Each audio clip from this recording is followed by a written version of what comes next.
Welcome to This Explainer. Okay, today we're stepping straight into the policy war room. We're going to conduct an executive briefing on a hidden mechanism that absolutely distorts market fairness. We're talking about how incumbent firms use strategic bribery to artificially block new competitors from entering the market. If you're a policymaker, an antitrust regulator, or just someone fascinated by the real mechanics of market dynamics, this is critical intelligence. But before we map out the battlefield, consider this central question. Exactly how far will a dominant, entrenched firm go, and what will they willingly pay to artificially block a new entrant from threatening their monopoly profits?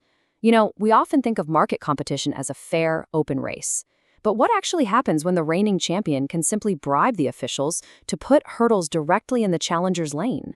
So here's our battle plan for today. We'll be moving through 6 key directives: the market bribery problem, the 3-stage game, price versus quantity, product substitutability, zero net cross effects, and finally, anti-corruption policies. Let's dive in. Section 1. The market bribery problem. Rigging the competition. To really understand this, we need to explore how bribery actually functions mechanically. There's a really common misconception that bribes are just a lump sum, a one-time payout to keep someone out. Actually, scratch that. It's much more like an artificial toll booth. When incumbents bribe local officials, they're usually buying a more favorable regulatory environment for themselves, which then imposes burdensome restrictions on the new guy. This directly inflates the entrant's ongoing marginal operational costs, meaning every single unit they produce costs them more. It makes it mathematically harder for them to survive long term. And we've literally seen this exact friction play out in the real world. Take Walmart, for example. They faced intense regulatory challenges entering India because local opposition pushed for incredibly tough regulations. Similarly, Airbnb faced massive regulatory hurdles in Japan, where local guidelines severely restricted exactly how hosts could operate. This is what it looks like on the ground when incumbents pressure regulators to impose restrictive environments. They are fundamentally rigging the competitive landscape. Moving on to Section 2, the 3-stage deterrence game. This is the incumbent's playbook. To effectively monitor and combat this corruption, we have to map out the exact sequence of how it unfolds. Now, this whole game is played in a sort of fog of war characterized by asymmetric information. The potential entrant knows exactly how efficient their new technology is, right? So they know their base costs. But the incumbent doesn't. The incumbent basically has to guess the precise technological efficiency of this challenger to calculate the perfect bribe. So here's how this 3-stage deterrence playbook actually plays out. In step 1, the incumbent calculates and offers a strategic bribe to officials with the sole aim of raising the entrant's costs. Then, in step 2, the entrant observes these new, artificially inflated marginal costs and runs their profit projections. If their expected profit drops below 0, they abandon entry. Finally, in step 3, we either see market competition ensue if the entrant pushes through anyway, or the incumbent successfully maintains their monopoly. The incumbent's entire goal here is to pay exactly enough to push that profit expectation into the red. Section 3, price versus quantity competition, the battlefield conditions. Now, the underlying style of market competition completely dictates the incumbent's bribery strategy.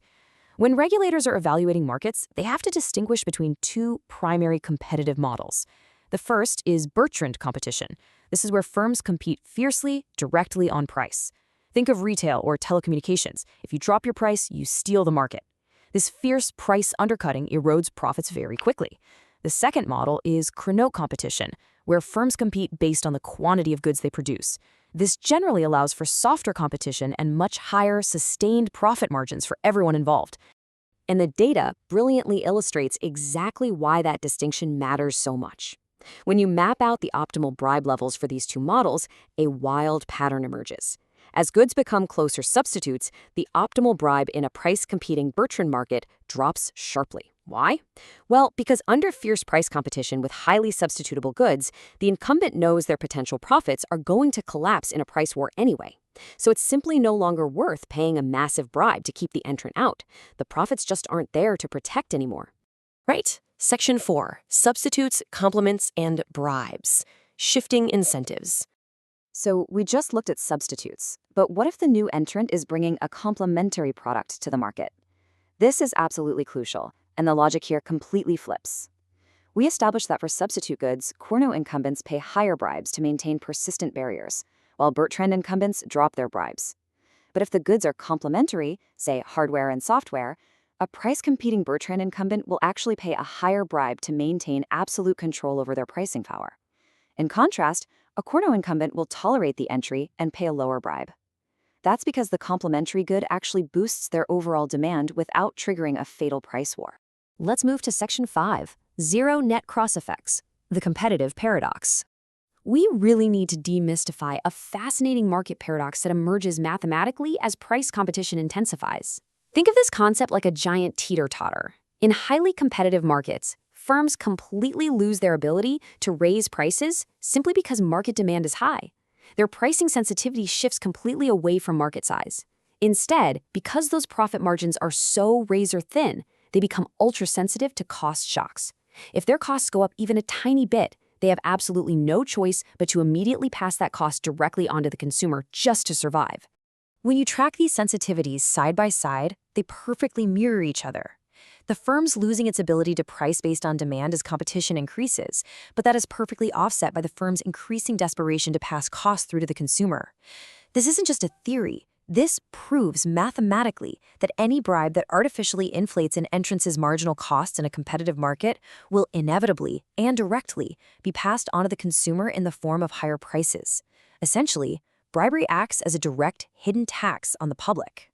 Finally, Section 6, Designing Anti-Corruption Policies. Let's talk tactical directives. All right, so what do we actually do with all this? Let's translate these complex economic mechanics into actionable policy directives. Regulators absolutely must act strategically, deploying their limited enforcement resources exactly where the mathematical incentive to bribe is the highest. First, target your watchdogs on Cournot markets, those quantity-driven sectors where goods are highly substitutable. That is where incumbents will pay the most to block rivals. Second, closely monitor sectors with complementary goods in price-driven Bertrand markets, because incumbents there are highly motivated to bribe just to protect their pricing power. And above all, we have to understand that these anti-corruption frameworks aren't just about policing bad ethics. They are vital to ensuring fair market entry, driving down marginal costs, and directly protecting consumers from artificially inflated prices. This is how we get improved long-term market outcomes. So as you review your own antitrust, market fairness, and economic policies, I want to leave you with this final, critical thought. Consider whether the high costs facing consumers in your jurisdiction today are actually the result of natural market forces, or if they are the lingering result of strategic, hidden bribes designed yesterday to deter tomorrow's innovators. Thank you for joining me for this explainer. Keep questioning the mechanics of the market, and we'll see you next time.